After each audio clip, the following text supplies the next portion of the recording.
The geopolitical chessboard of the Middle East did not just shift overnight, it was violently overturned. Following a series of highly aggressive and unprovoked maneuvers by the Islamic Revolutionary Guard Corps in the strategic choke points of the Persian Gulf, the United States Department of Defense authorized a response so massive, so immediate, and so overwhelmingly lethal that it completely paralyzed Iranian command and control centers. The order echoed through the subterranean corridors of the Pentagon and was immediately transmitted via encrypted satellite link to United States Central Command. The directive was absolute: achieve immediate multi-domain overmatch, secure all vital maritime transit corridors, and project an aura of undeniable, overwhelming force. In a matter of hours, the United States military mobilized 20,000 highly trained combat troops for an immediate, no-notice deployment to the Middle East. But it was not just the sheer volume of boots on the ground that sent shockwaves of pure panic through the ranks of the Iranian military elite. It was the specific, highly classified assets that led the vanguard of this massive armada. The spearhead of this operation, the winged harbinger of destruction that fundamentally altered the rules of engagement, was the aggressive forward deployment of the United States Marine Corps KC-130J Harvest Hawk. To the untrained eye looking up at the sky, the C-130 Hercules is nothing more than a legacy cargo plane. It is a slow, lumbering workhorse of military logistics that has been flying in various iterations since the height of the Cold War. But the KC-130J Harvest Hawk is a completely different, infinitely more terrifying beast. Harvest Hawk stands for Hercules Airborne Weapons Kit. It is a highly advanced roll-on, roll-off modular weapons system that permanently transforms a standard aerial refueling tanker and transport aircraft into a devastatingly lethal long-endurance gunship and close air support platform. When Iranian early warning radar operators at the Bandar Abbas Naval Base detected the unique electronic signatures of these specific aircraft entering the theater, a cold realization washed over their command bunkers. The United States was not just sending troops to stand guard, they were sending a platform designed specifically to hunt and destroy asymmetric threats. The mobilization began in the pitch-black hours of the American night, stretching across multiple military installations from the eastern seaboard to the deep south. At Fort Liberty in North Carolina, the alert sirens wailed, cutting through the humid air. The elite paratroopers of the 82nd Airborne Division, the immediate response force of the United States military, transitioned from sleep to full combat readiness in a matter of minutes. Thousands of hardened warfighters packed their heavy rucksacks, drew their M4 carbines and heavy machine guns from the reinforced armories, and marched in perfectly disciplined columns toward the flight lines. The massive tarmac was a sea of olive drab and digital desert camouflage, illuminated by the harsh amber glow of towering sodium lights. Simultaneously, at Camp Lejeune, Marine expeditionary units were executing their own rapid mobilization protocols. The logistics of moving 20,000 heavily armed personnel, along with their mechanized armor, mobile artillery, and aviation support elements across the globe, is a logistical miracle that only the United States military can execute with such terrifying speed and precision. Across the continent, at Air Mobility Command bases, the heavy lifters of the United States Air Force were being prepped for the massive airlift. Hundreds of C-17 Globemaster IIIs and the cavernous, monstrous C-5M Super Galaxies lined up on runways, their auxiliary power units screaming.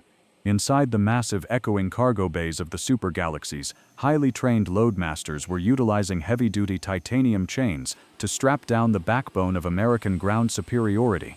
M1A2 System Enhancement Package version 3.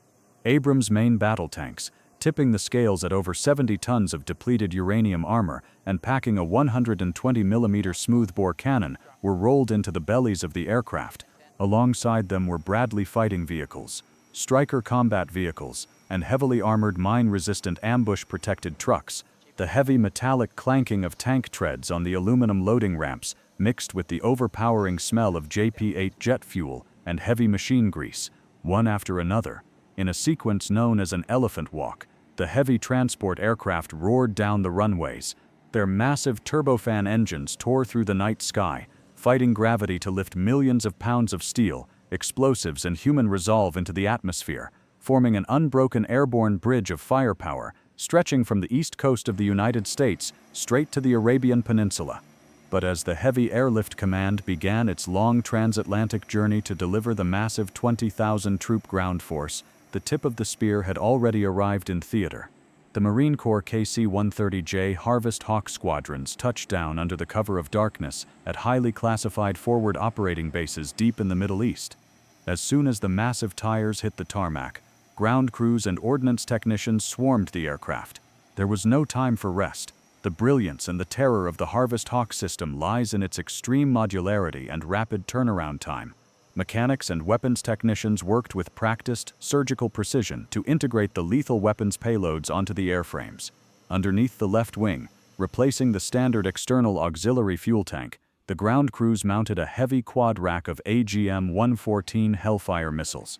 The Hellfire is a supersonic precision strike, laser-guided munition capable of obliterating heavily armored main battle tanks, reinforced concrete bunker complexes, and fast-moving naval attack craft with pinpoint, devastating accuracy. But the localized firepower of the Harvest Hawk does not stop there. Moving to the rear of the aircraft, technicians installed the highly specialized Derringer door onto the rear cargo ramp. This ingenious pressurized door system allows the crew inside the cargo bay to manually launch AGM-176 Griffin missiles and other precision-guided miniature munitions directly out of the back of the plane, all while the aircraft remains fully pressurized at high cruising altitudes. The Griffin missile provides a low collateral damage kinetic option, which is absolutely perfect for taking out high-value leadership targets in complex, cluttered urban environments, or targeting small naval vessels without devastating the surrounding infrastructure. To complete this terrifyingly lethal package, a 30mm Bushmaster 2 automatic cannon was permanently mounted on the left side of the forward fuselage. This devastating weapon fires high-explosive incendiary rounds at a staggering cyclic rate, capable of tearing through light armor, technical vehicles, and fortified troop positions as if they were made of wet paper. To guide all of this catastrophic destruction, the aircraft was equipped with the ANAAQ-30 target sight system. This is the exact same state-of-the-art, infrared and electro-optical sensor suite used on the AH-1Z Viper attack helicopter. Mounted in a stabilized pod under the left wing, this multispectral sensor allows the fire control operators sitting safely inside the cargo bay to see individual targets from dozens of miles away. They can look right through pitch-black darkness, dense smoke, coastal fog, and intense desert heat signatures to identify and track the enemy long before the enemy even knows an aircraft is in the sky. Within mere hours of touching down at the forward operating base, the first flight of Harvest Hawks were fully fueled, armed to the absolute maximum capacity, and ordered immediately into the hostile sky. Their mission objective was singular and critical: establish an impenetrable, unblinking overwatch umbrella to protect the incoming armada of transport planes carrying the 20,000 American troops. Taking off into the hazy dawn sky, the heavy four-engine turboprops climbed to their designated loiter altitudes high above the Persian Gulf. Unlike traditional supersonic fighter jets like the F-35 Lightning or the F-22 Raptor, which burn through their fuel reserves quickly and can only stay on station for a limited time before needing to hit an aerial refueling tanker, the Harvest Hawk operates differently. It can loiter over a contested battlefield for well over 10 hours unrefueled. It becomes a persistent, unblinking eye in the sky, armed to the teeth, silently circling, and waiting for a target to make a fatal mistake. Down below, the first waves of C-17 Globemasters began their final descent, touching down heavily at Allied airbases across the region. The massive rear cargo ramps dropped, hitting the tarmac with a heavy metallic thud, and thousands of fully geared, combat-ready paratroopers and Marines poured out into the scorching desert heat. The offloading logistics process was a masterclass in American military efficiency. Heavy forklifts raced back and forth in organized chaos, moving massive wooden pallets stacked high with heavy-caliber ammunition, field rations, specialized communications gear, and life-saving medical supplies. The Abrams tanks and Bradley vehicles were unchained from the cargo decks. Their massive diesel turbine engines roared to life, billowing hot exhaust into the air as they rolled down the ramps and immediately fanned out to form heavily armed defensive perimeters around the vital airfields. United States Army Air Defense artillery regiments immediately began setting up MIM-104 Patriot missile batteries and terminal high-altitude area defense systems. The massive phased array radar panels spun up, emitting invisible waves of electromagnetic energy to scan the upper atmosphere and the horizon for any incoming Iranian ballistic missiles, cruise missiles, or suicide drone swarms. Within a matter of hours, these vulnerable air bases were completely transformed into heavily fortified, heavily armed American strongholds. Meanwhile, 20,000 feet above the tense waters of the Strait of Hormuz, a lone KC-130J Harvest Hawk was conducting a silent combat air patrol. Inside the darkened, pressurized fuselage of the aircraft, the environment was cold, clinical, and completely focused. The fire control officers sat side by side in front of a bank of glowing high-resolution multifunction displays. The target sight system was meticulously sweeping the narrow maritime transit corridors below. Suddenly, the high-resolution thermal infrared camera cut through the thick atmospheric marine layer, picking up the distinct bright white heat signatures of multiple unidentified vessels moving together at extremely high speed, heading directly toward a commercial shipping lane currently being escorted by a United States Navy Arleigh Burke-class guided missile destroyer. The sensor operator's hands moved rapidly over the control trackball, zooming in and magnifying the digital image on the primary screen. The visual feed instantly confirmed the threat profile. It was a coordinated swarm of Iranian Islamic Revolutionary Guard Corps Bagamar fast attack craft. These small, highly maneuverable speedboats were heavily armed with deck-mounted dual-barrel ZSU-23 anti-aircraft guns, heavy-caliber machine guns, and banks of 107mm unguided rocket pods. It was a classic asymmetric swarm tactic. They were intentionally probing the perimeter, testing the waters, and trying to gauge the American response time in this newly escalated environment. The fire control officer calmly depressed his communication pedal, relaying the exact GPS coordinates, speed, heading, and visual positive identification to the aircraft commander and the overall battlespace commander, monitoring the feed via Link 16 data networks back at headquarters. The situational awareness was absolute. The order came back over the encrypted radio with chilling brevity. Demonstrate lethal capability. Show them the wall. There were to be no direct hits on the manned enemy vessels just yet. But the crew was ordered to deliver a clear, unmistakable, and violent kinetic warning that this airspace and these waters were now under absolute American control. The pilot banked the massive Hercules sharply to the left, dipping the wing to bring the left side of the fuselage and its deadly weaponry directly to bear on the target area below. The weapons officer locked the invisible targeting laser designator onto the surface of the water, placing the crosshairs exactly 50 yards off the starboard bow of the lead Iranian fast attack boat. The safety covers were flipped up. The command was given. Cleared to engage. The weapons officer squeezed the trigger. The entire airframe shuddered violently as the 30mm Bushmaster automatic cannon erupted from the side of the aircraft. A deafening rapid-fire thumping sound echoed through the cargo bay as a stream of high-explosive incendiary depleted uranium rounds traveled at supersonic speeds down toward the ocean surface. Down on the water, exactly 50 yards in front of the lead Iranian boat, the ocean surface simply exploded.